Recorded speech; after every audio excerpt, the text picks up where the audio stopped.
doors for integration of Jammu and Kashmir in its real sense.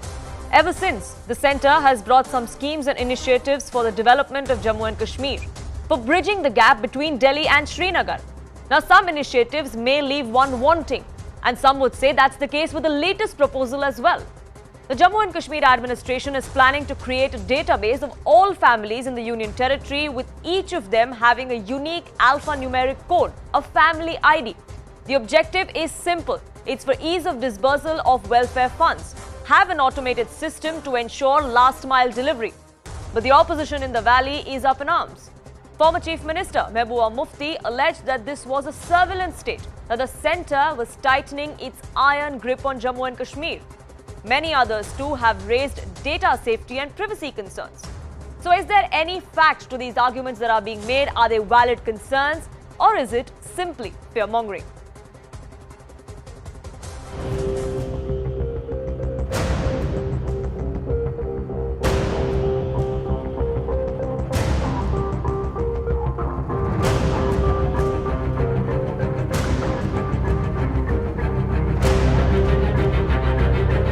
समझ नहीं आती है। आज हमारे पास मुद्दे और बहुत सारे हैं। ये तो एक समझ लीजिए कि एक डिस्ट्रस्ट है, जहाँ ये मान लीजिए कि एक तरह से आइडेंटिफाई करना चाहते हैं। इनसे डाटा तो एम्स का संभाला नहीं गया, ये ध्यान भटकाने की एक साजिश है। इनका एजेंडा कुछ और है। जिस एजेंडे पे ये चल रहे हैं, उस एजेंडे से ये इस जम्मू कश्मीर को भी हिस्सों में तकसीम कर रहे हैं। हर बात में लोगों को गुमराह करना इनकी आदत बन चुकी है।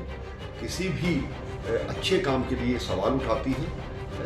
मुझे लगता है कि ना तो अब लोग इसको सीरियसली लेते हैं, तो इस चीज़ का एक मजाक बनाया जा रहा है, जो कि सर्वदा गलत है।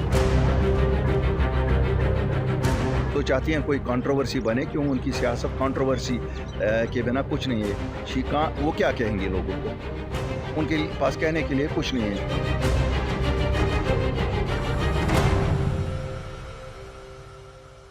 Now, what is this unique ID and why the controversy? Before we get into the debate, let me break it down for you of what exactly the arguments are in favour and against. The arguments in favour that the central government and the Delhi LG's office there is making is that this is going to make automatic selection of beneficiaries extremely easy. So, last mile delivery is ensured.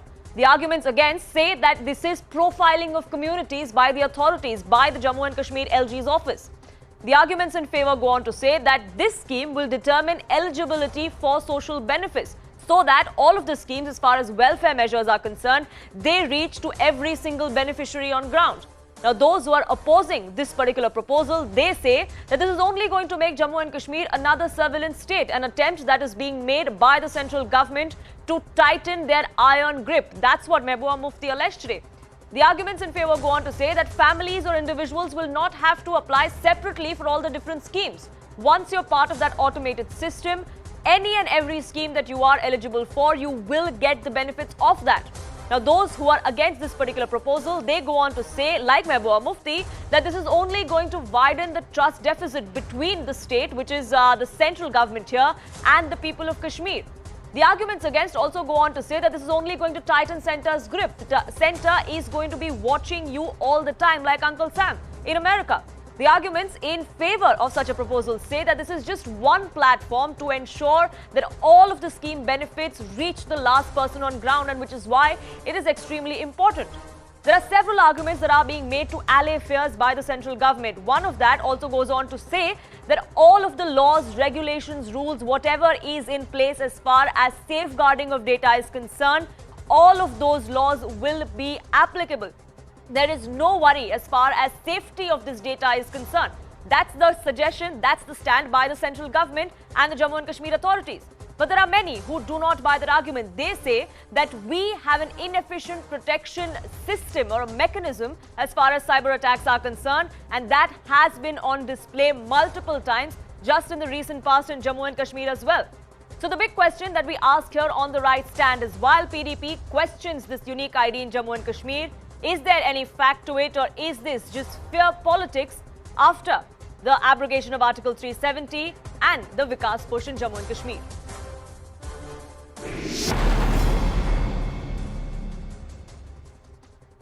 Joining me on this broadcast, spokesperson of the BJP, Shazia Ilmi, SP Wed, former DGP of Jammu and Kashmir, also with me, Aarti Tikku, founder and editor-in-chief of The New Indian, and Ahmed Ayaz, political analyst, joins us on this broadcast. But before we get into the politics of it, I want to get in Aarti Tikku.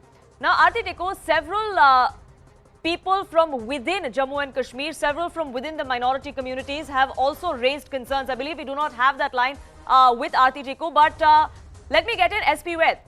SP Wed, just recently, we saw a list that was put out of government employees in Jammu and Kashmir. It was put out on social media with their names and addresses, with details of their family members by a terrorist organization. It was a hit list that was out there on social media, which is why concerns are now being raised over such an automated system in Jammu and Kashmir, that how safe is this data going to be? Are we opening up a bigger hit list for terrorists and for Pakistan-based organizations to exploit? Poonamji, I don't agree with that. I don't think these two things are related. The hit list being issued, there is a vested interest which did not want Kashmiri Pandit to take up employment in Kashmir Valley, and this has been happening even when computers were not in use. I recall even in 90s and early 90s and late 90s, you have moles sitting in the government who have been issuing these lists even when computers were not there. But as far as this particular unique ID for the families is concerned, see, today's time is digitalization. Digitization all across the world, and you have seen how Prime Minister's scheme have benefited at the last end of beneficiaries all across the country, irrespective of religion, caste, your status. You need data bank, you need family details, and automatically in their accounts the money is going, whichever scheme you are eligible to. And I think nothing better than digitization of the records. I don't think it has any relation with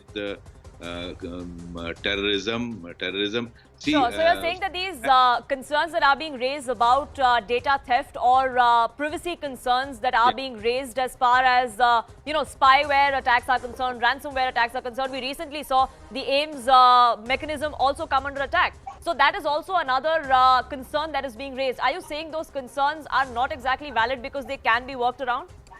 Poonamji, those concerns are genuine. I am not denying those concerns. See, that data security remains a big challenge for all the security experts. But then this is happening even in the US. You see countries like US, the hackers from China, from Russia do hack their data.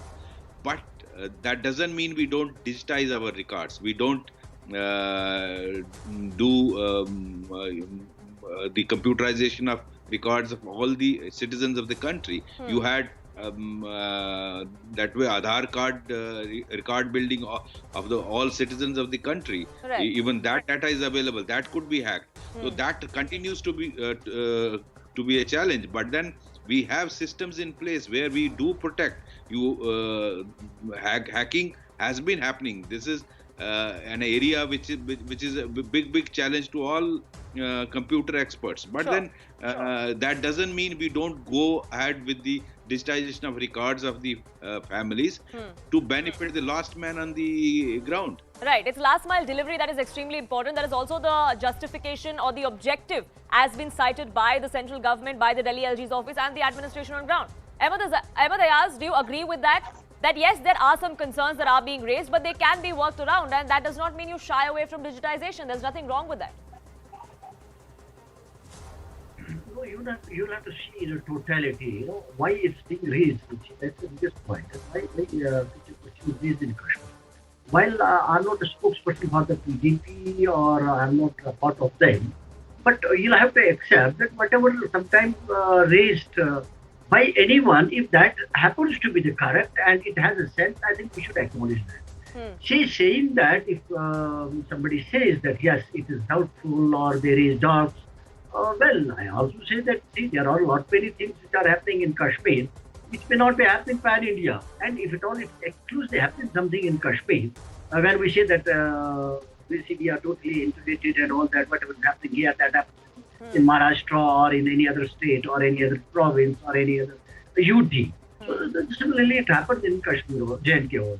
See, if there are certain things which don't happen anywhere and happen only in J&K, so naturally doubts will be raised, and already people are under, scares and. But this is not the first initiative to happen. This is not the first time it's happening in Jammu and Kashmir. I just want to correct you there. It's happened in Haryana. It's based on what's happening in Haryana. The scope of that has also been increased in Haryana. When this initiative was launched in Jammu and Kashmir, the Chief Minister of Haryana was standing next to the Delhi LG, to the Jammu and Kashmir LG. What I spoke is in general, in specifically when we come to specific, saying pan India that you have a Tatkal service for passport. And today you will find it sold available in Jammu and Kashmir. A senior citizen who wants to a senior citizen of 69 age, 68 age, they want to travel their children to Dubai, the grandchildren to Dubai, and they want it on a priority basis. They don't get it. Whereas that may not be the case in Delhi. That may not be the case in other states.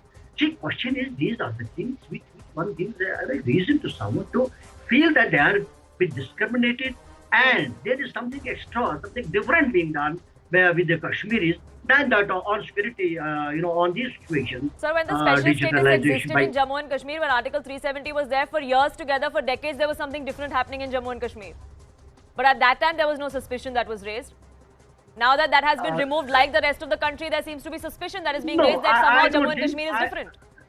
No, I don't think before 37 anything such was happening, where it could not happen here, accepting some whatever special status under that something was happening. Other than that, whatever happened in all over country, I think that also happened in Kashmir also. But specifically something done, which where people feel that it is being suspected, only to see that people are identified, to be identified, who is what is he doing. I mean, that sort of suspicion is there. Sure. You know that so it's the intent that's really the problem, not exactly this decision. It's the intent of this particular government, and that the fact that this particular government is doing it in Jammu and Kashmir, Shazia Almi, that's the problem. That is why it raises eyebrows. So first of all, I'd like to say that Jammu and Kashmir administration decision to create a database is important, not only because we have to have verifiable databases, and that is the very first thing you start with, and thank God for that. And as we all know, this is not the first time it's happening. It has happened before. This is when there is a database being created just to ensure that not just the last mile delivery, but also to make sure that the beneficiaries are clearly identified. I don't understand. I think all the charges that are being made right now are not just ill-founded, but I think they smack of some kind of a deceit and betrayal towards the Kashmiri people, for whom the government of India is making these databases. And I think it's very sad that opposition like parties like Mehbooba Mufti's and others are so extremely selfish that they would want to work against the welfare of the Kashmiri people and the families, not just to protect them from and make them more secure, but also to ensure that all the good effects of good governance and government schemes are reaching out to them. So I think it's just so sad that they work against the people of Kashmir, where the central government is working so hard to make sure that our Kashmiri families are not just well looked after, but that they are identified and there is the last mile delivery, so that there is no possibility. No, let me finish.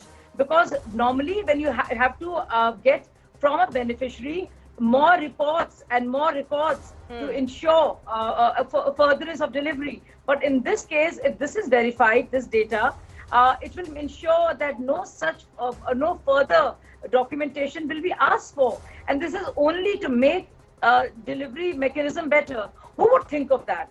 Only those who think of making the lives of regular Kashmiri, our brethren, better. So it's disgusting. Not just to, and you know, all over the world, there are the alpha-numeric codes that are given. The databases are the very first place to start with. So I think it's such a lot of not just nonsense, but complete selfishness and a desire to make the Kashmiri people suffer. Because and just only because these people are not in power, they want the regular Kashmiri folks to suffer and not benefit from anything from the government. Right. So that they can use alienation. Right. As So a the intent, yes, Ahmed Ayaz, so it's the intent of the government that you doubt, but it's the intent of Mehbooba Mufti and the likes of Mehbooba Mufti that should be questioned. What exactly is the reason why you're making allegations like Jammu and Kashmir is becoming a surveillance state? It's one thing to raise concerns about privacy. It's one thing to raise concerns about safety of the data given the kind of attacks we're prone to. But it's quite another to say that the central government is making this a surveillance state. The point is, what Shahjah said is that everything is being done, whatever is being done, it is done in the interest of the Kashmir and people of the Kashmir. But the point is, everybody knows is that the government is by the people and for the people. And if that being true, and that is well accepted by the people of the Kashmir, that the things being done at Delhi or in the interest of the Kashmir, why are the doubts raised? That's the question itself for the Shahjah. Does it mean, don't you understand that the people doubt the working? No, don't you understand that people doubt the working? Why are then why is the question of, wait, let me complete. Shahjah, let me complete. Shahjah, let me complete. No, Shahjah, let me complete. Shahjah Ilmi, give Ahmed Ayaz 30 seconds and I will give you a chance to rebut. Yes, sir, go ahead. See, my point of telling you is that if something is being done good by the Delhi, that should be well accepted by the people. But the point is, that indicates that you have not been in a position to win the hearts and the minds of the people. When even good is doubted about, presuming that what you do is good, and that is being doubted by the people of the Jammu and Kashmir. What does it indicate? That people don't believe it, they don't trust it. So that means you have not been in a position to win their hearts and minds, which is the most important. Now, see how cleverly. Okay, now can I come in, please? I've heard. You've repeated yourself. Yes. Now just see how you just changed it. Just when I pointed it out, how you and your party is working against the interests of the Kashmiri brothers and sisters, you decided to come up with something new. Now, I'm telling you, this new database will be helpful in so many ways because the category of those who are below the poverty level will not only be updated, but the new beneficiaries will identify. And I tell you what, this has happened in Haryana. And this has, just be quiet, sir. I want everybody to know the truth about you and the party. Just because your politics and Mehbooba Mufti's politics is suffering, should the people, their genuine entitlement of being Indian citizen, should that suffer? Should you want to alienate people further and make up stories of this some fictitious surveillance that is happening only because you don't want the actual benefits of good governance and great governance, which you know that the crux of which is having a new database, an updated database, especially in a state where there are many security concerns. And now to say that, oh, this is a surveillance tactic also takes away from the fact that it has been done in Haryana. This is part of the vision document. Sir, if you cared at all about Kashmiris, at all about the people who you seem to do politics with, the vote bank that you look at, you would have not just saluted it, but stood with the government and said, we salute this. Thank you. You are doing what we have never been able to do. We have been so selfish and self-immersed that now actually we want to come in the way of Indian government's desire to reach out to everybody till the last mile, not to wait for queues, not to stand in huge lines in queues to wait for what is they deserve, but only because it makes your politics suffer. So you create this entire song and dance about see what the central government is doing, they're creating this data. This is a very basic, unique ID, alpha-numeric code, which is only going to help the poor Kashmiri people. Yes, to the landed families, and you know which ones you represent, and the party you come with, the seniors and the bosses. I can tell you, yeah, they don't have to gain from this. You know, they don't need anything because they have so much for themselves. But please let the ordinary Kashmiri man and a woman, aap bhai behan over there, to please avail of the benefits without in this winter, without having to stand in queues for miles and miles just to avail of what the Indian government believes in giving them, and for which they are the original Haqdar. Sure. So it's about last mile delivery as far as this Jammu and Kashmir proposal is concerned, but it does have people up in arms there. And I request my panelists to stay on because we just have to shift focus to some more breaking news that's now coming in. And this is from Arunachal Pradesh, where Dragon has dead again as far as Tawang is concerned. A face-off took place between Indian and Chinese troops. Sources are now told PTI that at least 6 soldiers have been injured and have been brought to Guwahati for treatment. We're also learning that the situation is now under control and the injury to Chinese soldiers on the Chinese side is far more than that on the Indian side. We're now learning that China had come heavily prepared with around 300 soldiers but did not expect the Indian side to be well prepared. India giving a befitting reply as far as this transgression and this clash is concerned. Akash, my colleague, now joins me for more details on this. Yes, Akash. So, Poonam, this happened on 9th of December, and as you rightly mentioned, they were well prepared and they come large in number. But, they got befitting reply from India, and we are learning that, we have got injuries on both the sides. In fact, we are learning that at least 6 of our soldiers have been admitted to Guwahati Hospital as of now. But, this is a big incident that is, coming to light after 2020, because we have seen Galwan where 19 of our soldiers made their lives. And after Galwan, this is one major incident where we have seen the physical clash. However, Indian Army is now saying that everything is peaceful as of now and peace and sanity has been restored in that particular area. But this is something that has been reported from Arunachal Pradesh, which is the eastern sector of the actual line of control. Last time in 2020, we have seen it in the eastern Ladakh. And we know about the friction points. In fact, several level of commander talks have happened since then to de-escalate these situations at various points. But as of now, we have more than 25 friction points alongside the actual line of control. And this has been reported out of Arunachal Pradesh. Not one of its kind, but yes, definitely after 2 years, it has been reported. And it's a physical clash between, armies of both the sides. Right, and we're also given to understand what we're learning from sources to the PTI, Akash, now is that the injuries on the Chinese side are far more than that on the Indian side, even though we have details of at least 6 Indian soldiers that have now been airlifted to Guwahati for more treatment.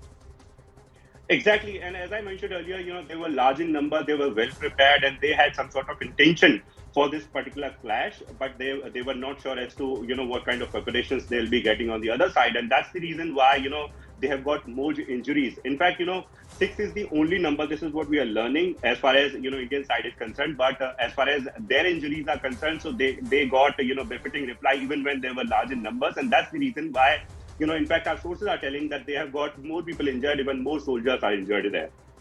Right, do stay on with me. Zaka Jacob also joins me for more perspective on this. And Zaka, as far as Arunachal is concerned, this is not the first time that we've seen conflict there. Transgressions have happened multiple times there in the past as well.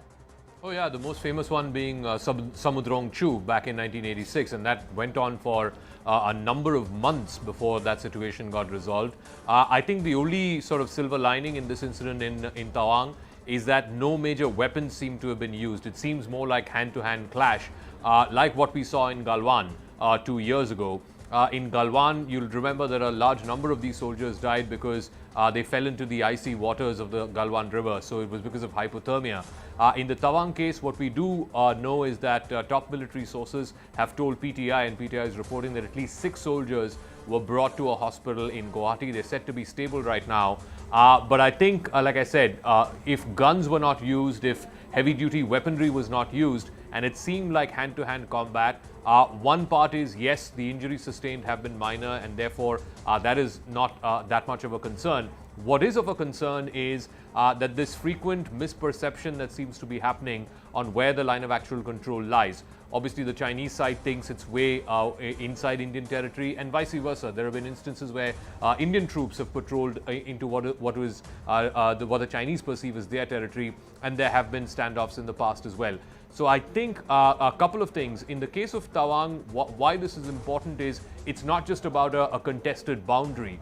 Tawang is also important for political reasons. The Chinese do know that one of the most holiest shrines in Tibetan Buddhism happens to be the monastery in Tawang. So it will have huge ramifications, particularly in a post-Dalai Lama scenario, which is why the Chinese for a number of years now has been claiming Tawang as southern Tibet. In fact, every time a senior Indian government functionary goes to Tawang, the Chinese foreign ministry always puts out a statement. They make a big brouhaha about it. Also, why this is significant is because the previous set of clashes that we saw in eastern Ladakh, that has not been fully resolved in the last couple of years. Yes, in certain friction points in PP15, PP17, Gogra Hot Springs, disengagement has happened. But in Depsang and in Demchok, that situation is still ongoing. We've had, I think, 15 or 16 rounds of Corps Commander talks. That situation has not been resolved. And you heard from the External Affairs Minister in Parliament just a few days ago saying that right now his assessment is that India and China are not in a normal bilateral relationship, and it cannot become a normal bilateral relationship until and unless this boundary question is resolved. And the decision by China to unilaterally change the status quo, as they did in April, May and June of 2020, we need to go back to the status quo ante situation as it existed pre-April 2020, and only then can we have a normal relationship. From whatever information we're picking up by way of both PTI and ANI news agencies who are reporting on the Tawang incident, basically there were about 300 Chinese troops who were trying to get area domination, who were trying to get height access. Remember, this is when the winter sets in, this is when the snow sets in. Unless you can get area domination now, once the snow sets in, you're basically locked in for the next 3 to 4 months. So what they were trying to do with this large number of troops, about 300 or 400 Chinese troops, was to try and get that area domination, try and get that height domination. That's where this clash happened between Indian and Chinese troops, in which the preliminary information that we have is that this happened on the 9th of December. It happened last week. It was on the banks of the Yangtze River, about 30 odd kilometers from the Yangtze River, and therefore in this whole fracas of area domination, there was hand-to-hand combat between Indian and Chinese troops, in which 6 Indian soldiers at the very least have been receiving treatment at the field hospital in Guwahati, and we're given to understand, again by way of the same sources who have spoken to ANI, that a far higher number of Chinese soldiers have also been injured in this incident that happened in Tawang. And that's also something that we had seen during the Galwan clash, Zaka, isn't it? That the number of injuries on the Chinese side was far higher as far as the 2020 Galwan clash was concerned. Militarily, there have been attempts that are being made by both sides as far as Eastern Ladakh is concerned, and disengagement, de-escalation is concerned there. But it looks like another front has been reopened by the Chinese side as far as Arunachal is concerned. And Zaka, the relationship between India and China diplomatically, of course, remains frosty. Like you said, S. Jaishankar also has been pointing out that this perhaps has been the lowest as far as relations are concerned between those two countries. And as far as Arunachal is concerned, along the border, we have seen military build-up. We've seen construction that has been happening there all along as well. Oh, absolutely. Look, Arunachal, like I said, is not just, at least as far as the Chinese are concerned, it's not just a contested boundary, but it's important for the Chinese for political reasons as well. It is a seat of Tibetan spiritual Buddhism. In fact, one of the lamas who heads the Tawang monastery could potentially be nominated as a successor to the Dalai Lama. We don't know, that's a secretive process, but he could be one in contention. So the Chinese obviously understand the importance of Tawang. As far as India is concerned, Tawang has always been part of Indian territory. In fact, it was the last point up until which the Chinese troops came in the 1962 war. And there have been very, very decisive and deadly battles in 62 that were fought over Tawang. So the issue is right now that given the unresolved situation in Eastern Ladakh, given the unresolved situation, certainly we haven't seen disengagement in Demchok or in Depsang, are the Chinese opening another front in Tawang?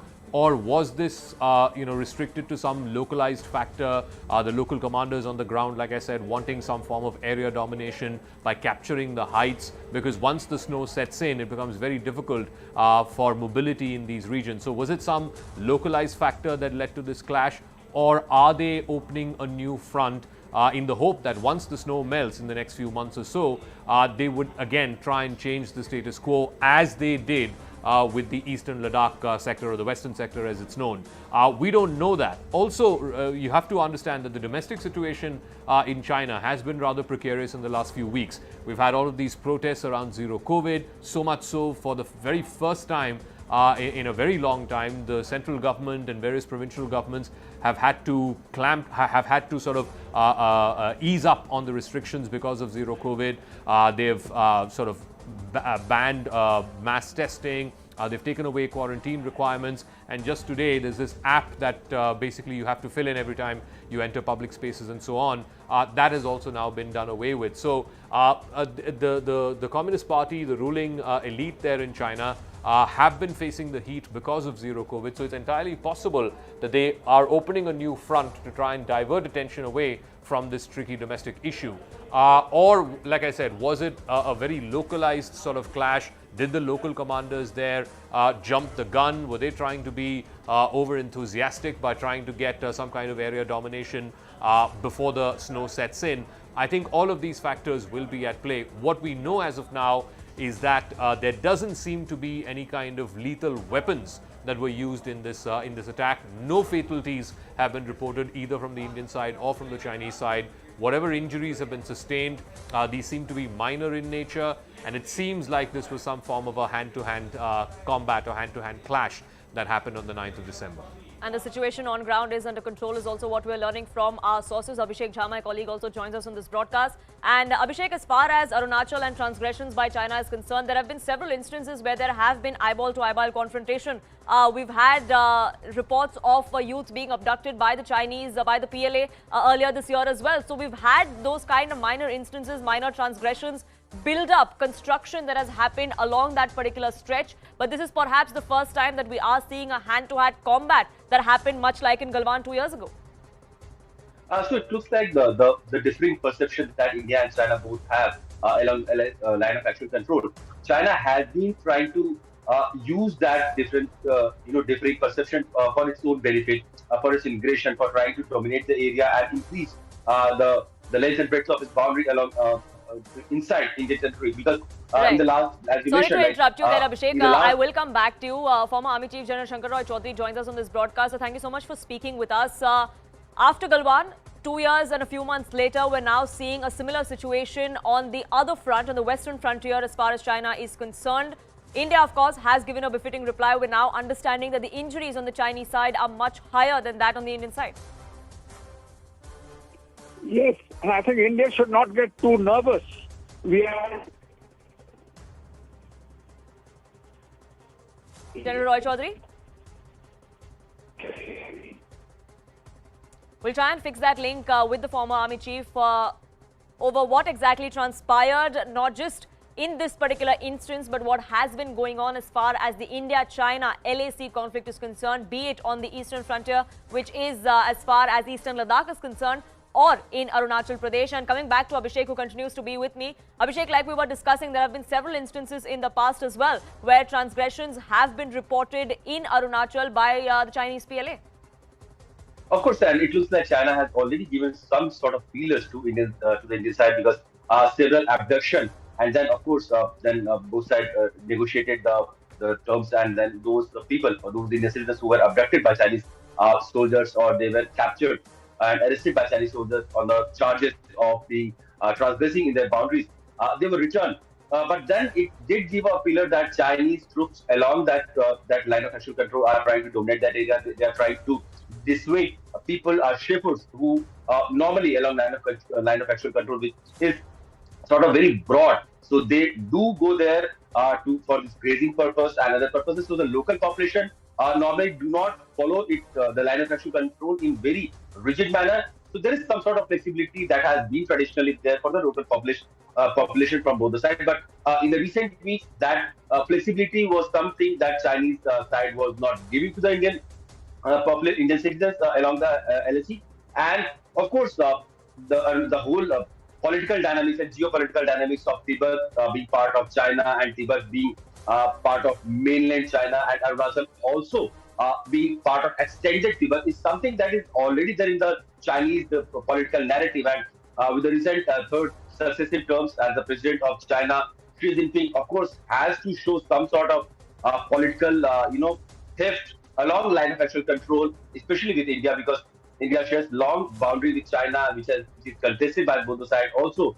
And like our colleague Zaka was mentioning, there has been a lot of domestic turmoil also, which has forced Chinese authority or Chinese government to rethink how should they operate, because the weeks of long protests and people coming out coming out on the street against this lockdown, COVID lockdown and COVID restriction was something unprecedented, and the government had to succumb to the demand of public and this was unforeseen and unthinkable in the recent looking back at the recent history of protests in China. But it looks like Chinese government, Chinese authorities do understand this fact that now people need to be distracted to some other front, and probably this is something that Chinese government has thought of, that opening a front or opening a conflicted situation with India would probably put that domestic politics to some backbone issue, and renegotiation with India will shift the focus away from the domestic issues. But we're also getting official word, Abhishek, as to what exactly transpired. A statement has been now issued by the Indian Army, we're given to understand. And the statement goes on to say that there have been differing perceptions as far as the LAC is concerned in Arunachal, and both sides, both on the Indian and the Chinese side, patrol teams have been patrolling since 2006. That has been the trend. This incident took place on the 9th of December, like we have been reporting, where PLA troops contacted the LAC, which was contested by own troops in a firm and resolute manner. The face-off led to minor injuries to personnel on both sides. Both sides immediately disengaged from the area, and as a follow-up, own commander in the area held a flag meeting with his counterpart. So we do know that on the 9th, there was this clash that did break out, but situation was brought under control immediately. And Abhishek, the Defence Ministry also going on to confirm there now that as a fallout of this particular clash, a flag meeting was also held between the Indian and the Chinese counterparts. So there's this whole established mechanism that whenever there will be a conflict or there will be some strong resentment along the line of actual control, there will be commander level flag meeting. The local commander who are posted there, they do contact and they sit together and they decide that what should be the areas and how should they disengage so that the conflicting situation should not escalate further. So this has been a full-fledged established mechanism along a line of actual control, and in Arunachal, which almost follows the McMahon line between India and China. This is the same mechanism which has been followed, like after this skirmishes, which was reported to the respective commanders. This flag meeting has been arranged, and now it looks like the situation has been calmed down. But will it not occur? Will something of this sort not happen in future? This is something that remains a major question because we have seen Ladakh happening, and almost after the Galwan clash, China has been deploying heavy arms and artilleries along line of actual control, and India also had to do the countermeasure, and there was massive troop deployment along Ladakh. So it was first in the history, like in the last several decades, that this situation has happened in Ladakh. So will such situation also start prevailing in Arunachal, which has been relatively calmer despite having so much of differences and tense situation? Will the same sort of deployment of arms, troops and artillery be along Arunachal Pradesh? That is something that we'll have to wait for. How the situation will it be eased, or will this small clash where we are also reporting 6 to 8 injuries from Indian side and almost equal number of injuries from the Chinese side reporting. We are not confirming it yet. Will this situation also lead to the massive deployment of troops and artillery from both sides? That we'll have to see. Right, do stay on with me. Lieutenant General KJ Singh, defense analyst, also joins us on this broadcast. And Lieutenant General Singh, we have seen several transgressions take place on that front as well in Arunachal Pradesh, but this is perhaps the first time that we have seen a hand-to-hand combat situation that has erupted. This also comes at a time when over 16 to 17 rounds over 2 years have happened as far as de-escalation in eastern Ladakh is concerned. Firstly, Jai Hind, and thank you for having me on your show. See, the thing is, where it has happened, Yangtze is one of the places, though we have no agreement on our line of actual control, this is one of the places which is agreed to be a disputed point. Every year, there are patrol clashes or patrol presence over there. Both sides come here and show their presence. We are already in occupation there. We occupy a height over there which is around 17,000 feet. And this place is about 60 kilometers east of Tawang. And Tawang is heart of Arunachal. So that way it is sensitive. So every year there is a patrol from China. There is some kind of pushing, pulling. And this has happened this year also. So there are two ways to look at it. One way is to hype it up. The second way is to wait and study the situation and react accordingly. Our forces there are already, they are conversant with this, they practice this, they know this can happen. So they have given a good response. Chinese side has also suffered injuries. They have not allowed Chinese to prevail with whatever they wanted to do there. And there has been a meeting of local commanders, a flag meeting, and situation seems to have been resolved. If that be so, then slowly it will all dissipate. And we have to remain vigilant. We cannot let our guard down. But all the same, now winters are advancing. It's going to become more and more difficult to do anything over there. Maybe it was a Chinese message to us. They do it every year, I'm telling you. If not every year, every second year, definitely it happens. So Yangtze is one of those places. And it could have been triggered by many things, like Yuddha Abhyas, which has taken place with Americans. Like it could have happened to sort of, there has been some reporting about Arunachal Highway. It is being hyped up. So there could be many factors which could have played in Chinese mind. We don't have access to that. But I hope both sides, and what is good is that no barbaric weapons have been used, it looks like. That's what is being told. So if it has been used of conventional things, pushing, pulling and injuries will have to be seen, then situation will resolve even earlier. It will become easier. The situation has dissipated at the moment and it is under control is what we've heard. This happened on the 9th, 3 days ago, and we're given to understand that a flag meeting was also held between the two counterparts of what exactly transpired. Injuries have been reported from both sides. Lieutenant General Singh, thank you so much for joining us here with your perspective. We will keep a track of what exactly transpired there and the fallout of that. But for now, a quick break on this edition.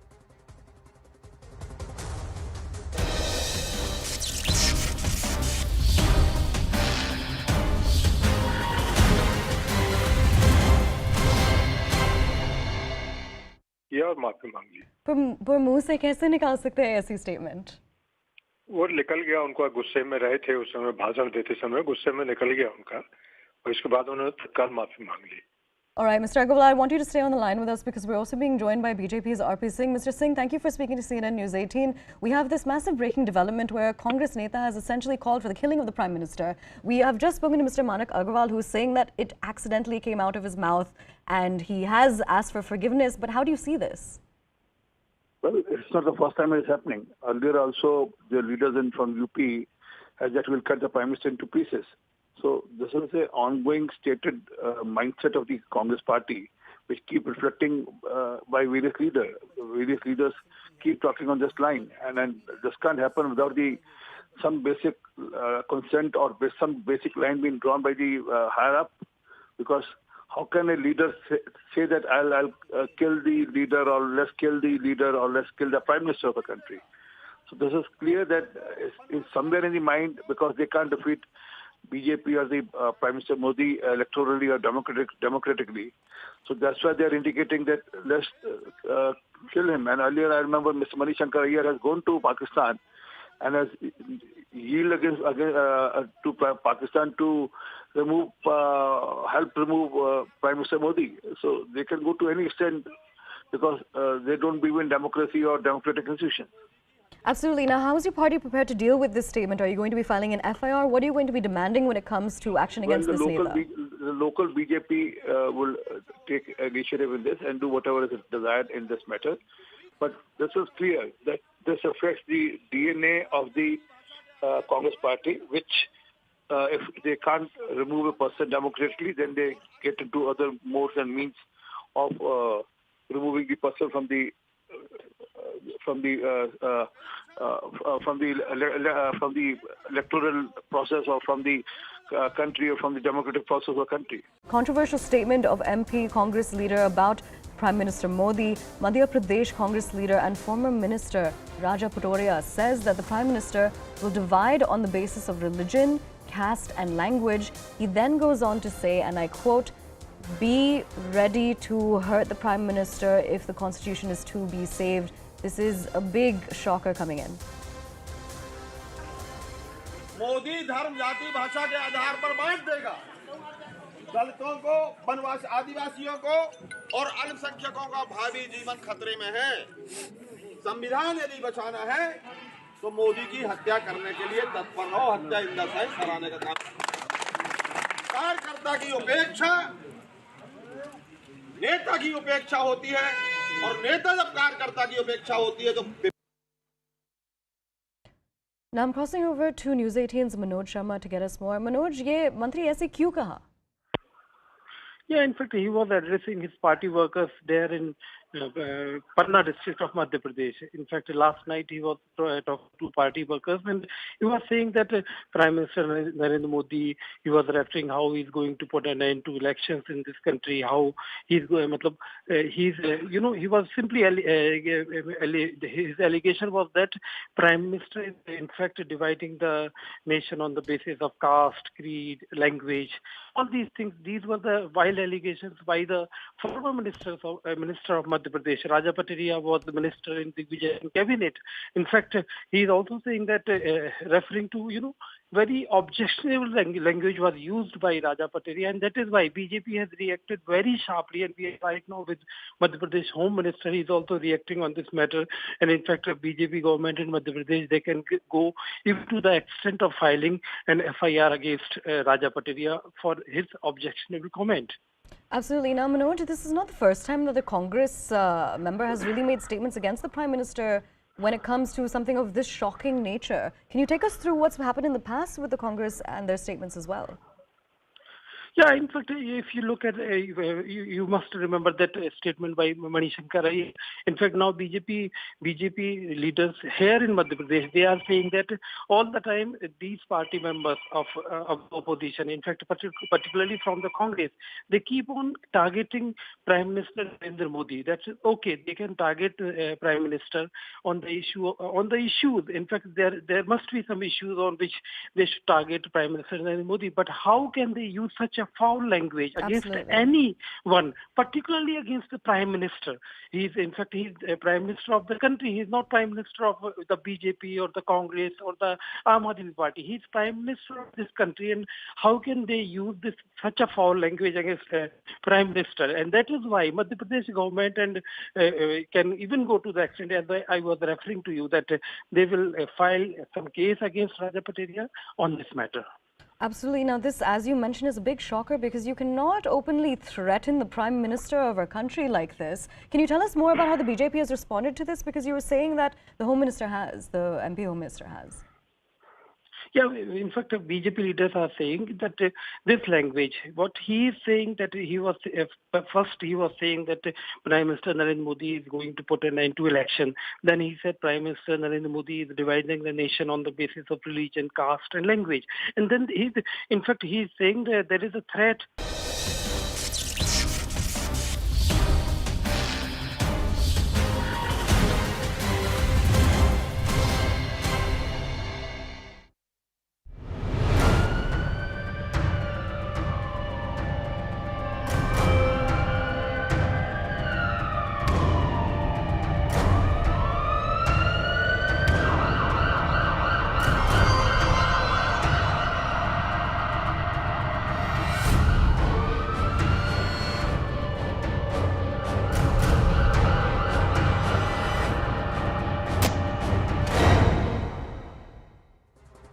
Welcome back. The attack on the Tarn police station is casting a long shadow over security situation in Punjab.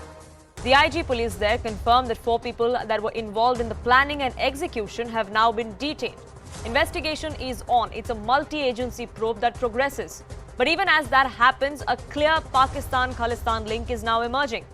3 gangster-turned-terrorists are believed to have orchestrated this recent attack, all of whom were believed to not be on Indian soil. The main accused, or the mastermind, the one who planned this entire attack, is also the one who carried out the similar attack in May of this year, when in Mohali we saw a similar RPG attack at a security establishment. That is Harvinder Singh Rinda. There are 2 other people that are under the scanner, again not on Indian soil. So what exactly happens and how does India bring them to book? Till when are these attacks going to continue? On the right stand, we ask if there is the Pakistan-Khalistan nexus that has been confirmed now beyond doubt. Professor Madhav Nalapat, Vice Chair of the Manipal Advanced Research Group, joins us on this broadcast. Strategic Affairs expert Dr. Monica Verma will be joining us shortly, and Defence Analyst Lieutenant General KJ Singh will also be joining us. Professor Nalapat, as far as the Khalistan-Pakistan link is concerned, it's well known. It's not new. We've seen it emerge, rear its head in multiple other cases in the past as well. We see multiple attempts being made in Punjab to foment trouble. Is the kind of RPG attacks that we see, the one that we saw now and the one that we saw in May, is that just a trailer to something bigger that is being planned? And if yes, then how do we stop that? Well, I'd like to point out, as someone who has visited Punjab fairly often in the 1980s, when the first round of this ISI-sponsored Khalistan movement was going on, a terror movement, this is typical. The fact of the matter is that during the 1980s, the effort was to demoralize the police forces. Basically, and I was an eyewitness to the fact that several times you had known terrorists coming to court, and frankly, there would be no argument, frankly, preventing them from getting bail. So even without some perfunctory argument will be there that they should deserve bail, they are good law-abiding citizens, when in fact they were open overt terrorists, and they would be given bail because there was no countervailing argument. People were petrified of them, and the police were demoralized until KPS Gill came on the scene and ensured that the police were, if I may say so, remoralized.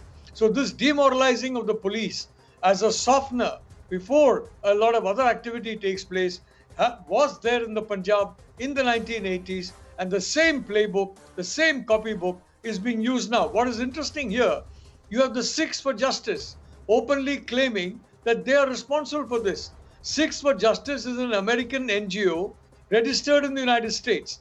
There are important legal personages such as Preet Bharara, a former New York Attorney General, nothing less than that, openly, basically supporting Sikhs for Justice.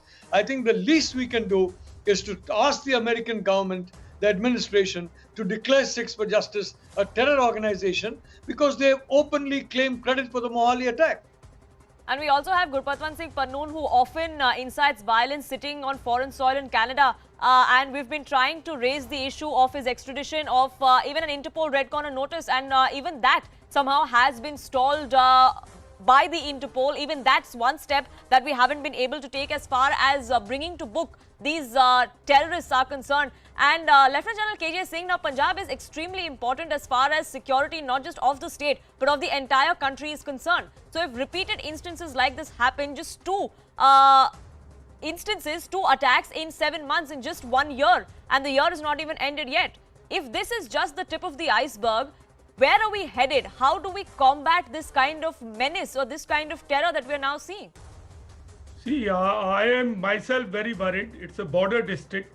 Drones are being used to drop weapons, and an RPG attack taking place on a police station. Of course, it was because of certain bad storage or something. It fell short. It went to Sanj Kendra, which is a adjoining building in Sarhali, next to the police station. But the fact is that I have tried to map these incidents or these very unfortunate kind of misplaced attacks. There have been 4 or 5 of them, and all of them are linked to these gangsters like Lakhvinder Singh Landa, Harbinder Singh Rinda, and all these people who are based in abroad. They've got shelter over there. and it indicates very serious intelligence failure. And there is also certain element of competitive politics which is taking place. Like when Gujarat elections were taking place, Punjab police prematurely announced that Goldie Brar has been arrested in USA. And later now there is no talk of it. That was, I don't know why was it announced. So police getting politicized, intelligence failing, not able to take action. This is all very worrying. And there is a need to rise above this petty politics. It's a border state. We cannot mess around with it. We cannot allow these gangsters to gain an upper hand. And see, what is even more worrying is that there are multiple kind of these modules which are taking place, and their attacks are carried out. Right. And then, of course, we've been lucky also. No serious damage has taken place till now. God is on our side. Right. But that's not enough. We won't be lucky many times.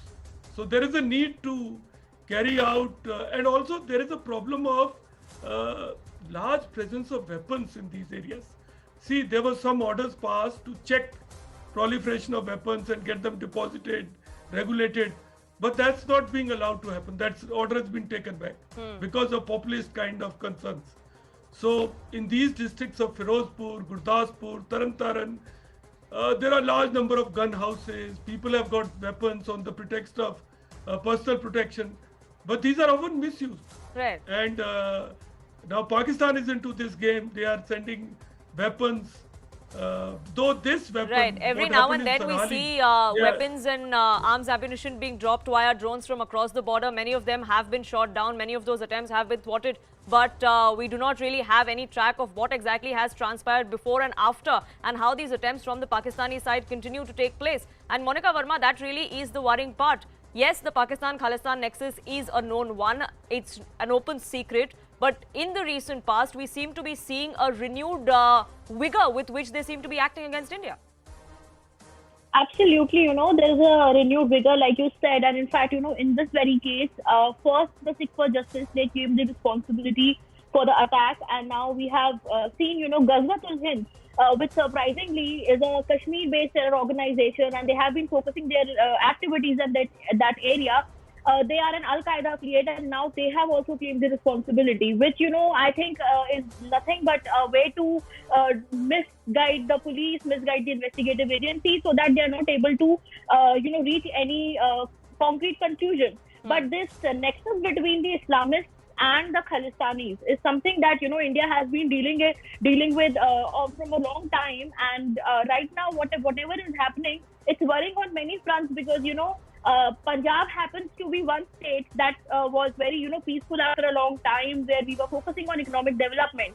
And Kashmir was the problem state in India. And now that, things are looking up in Kashmir and we are seeing a huge, degree of normalization in Kashmir, what's happening in Punjab is certainly reminding us of what used to happen in the past. I wasn't even born, when these things were happening in Punjab.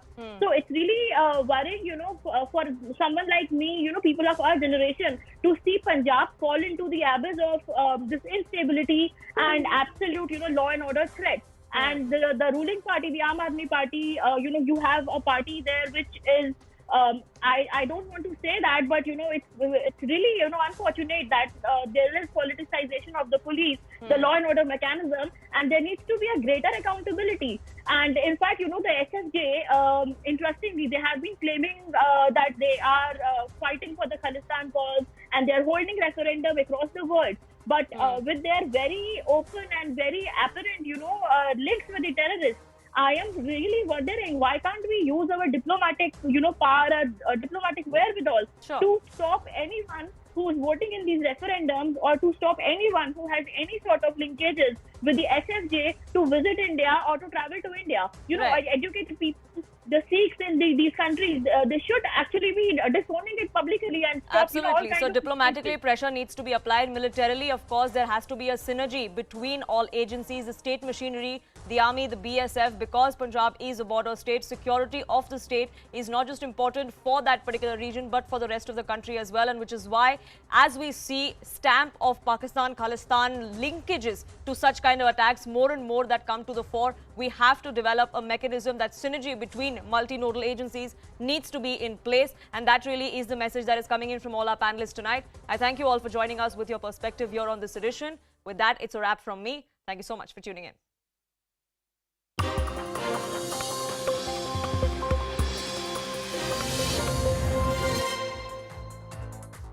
This is Brass Tacks. I'm Zaka Jacob. Continuing coverage here on the show on this developing story, clashes between Indian and Chinese troops that happened on the 9th of December. Now, according to top army sources, Indian and Chinese troops had a brief clash. This was at the line of actual control in Tawang in Arunachal Pradesh. The army says the face-off led to minor injuries to a few personnel from both sides, and both sides immediately the area commanders met. There was a flag meeting and disengagement happened within the next few hours after this clash was reported. Sources also telling PTI, the news agency, at least 6 Indian soldiers were injured. They were brought to the field hospital in Guwahati for treatment. Sources also telling ANI, another news agency, that Indian troops gave a befitting response to the Chinese aggression. The number of Chinese soldiers injured is more than that of Indian soldiers. The Chinese had come heavily prepared with around 300 soldiers, but they did not expect the Indian side also to be well prepared. We're given to understand that the attempt by the Chinese was to try and gain height dominance, area domination as it were, before the winter sets in, before the snow sets in fully. And of course, as you well know, in the upper reaches there in Tawang, it becomes very difficult. Mobility becomes very difficult once the snow sets in. So the attempt was to try and capture height and get height and area domination, but that was thwarted by the Indian side. Let me go across to my colleagues. Akash is joining us live. Abhishek Jha will also be joining us live. Akash, first things first, do we have a sense of what led to this provocation? Was it left to the local commanders there to try and sort out this issue? Was it hand-to-hand combat? Was there any weapon of any nature used? And what are the nature of the injuries sustained by soldiers?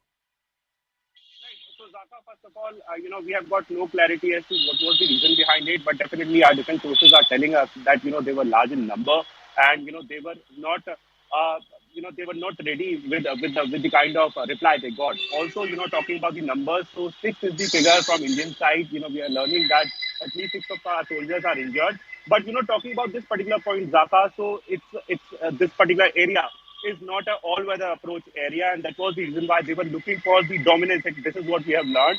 And also, while talking about this particular sector, the eastern sector, so this is the second most sensitive sector, and talking about the so we have seen in the past that how China has changed its stance about the claims in this particular area. We have got more than 25 friction points alongside the actual line of control.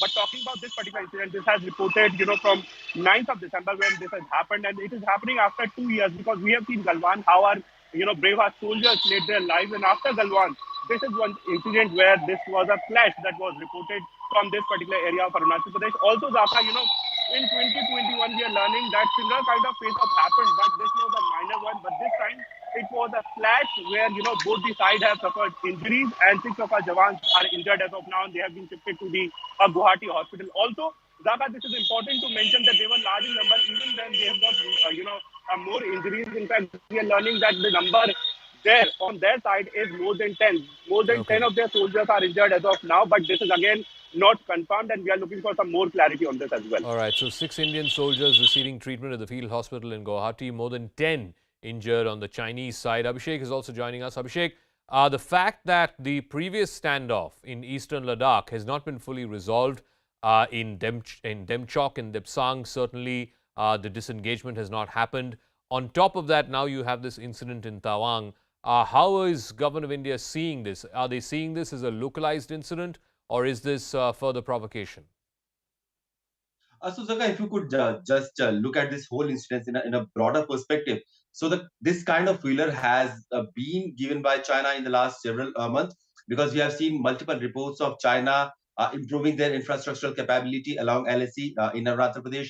There have been also reports of Chinese village construction where new people are brought in there to become part of that newly constructed villages on the Chinese side. Then there have been reports of many persons infrequently missing from Arunachal Pradesh and the area near LSE, and then being returned by Chinese side after a few days of being detained by the Chinese authorities. So the kind of dominance, the kind of strength that China was trying to build along LAC in Arunachal Pradesh was very much clear in the last several months. And probably this is why when now we are reporting that about 300 Chinese military persons or soldiers tried to ingress, they were pushed back. So this tells us that in Indian side, there was this psyche always that Chinese could do some misadventure anytime. So the preparedness was there. And this is why only that all those attempt to dominate that area was in vain from the Chinese side. And the same thing has happened in Ladakh also 2.5 years ago when Chinese side tried to dominate the area and tried to push Indians beyond the line of actual control. They were the reply they got from the Chinese side from the Indian side was very fierce and very resolute, and that whole contested area remained like line of actual control. However, we have seen a lot of disengagement happening in the past, but not fully disengaged. The both side has not fully disengaged. But the one thing that we'll have to see from here on was, will Arunachal Pradesh Tawang become new Ladakh?